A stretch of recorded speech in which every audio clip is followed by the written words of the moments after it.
ये जो हम वलियों की बारगाह में आते हैं, सवाब लेने नहीं, ज़ौक़ लेने आते हैं। क्या सवाब और शय है, ज़ौक़।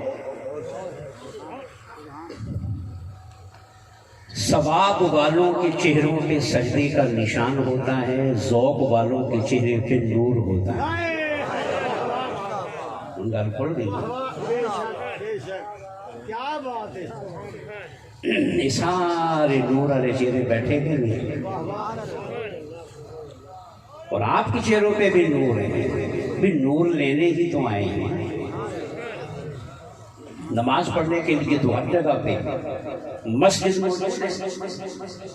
मुसल्ले मौजूद है, घर में भी हो जाती है। तो याद रखिए, वली की सोहबत में आने का मकसद सवाब नहीं है, मिजाज है, ज़ौक़ है, शौक़ है। और जहाँ ज़ौक़ होता है वहाँ झूमना भी होता है ना, वहाँ मचलना भी, वहाँ मुस्कुराना भी।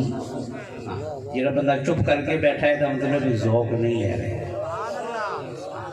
किसी को पूछने की लोड़ ही नहीं, उन्होंने देख लो।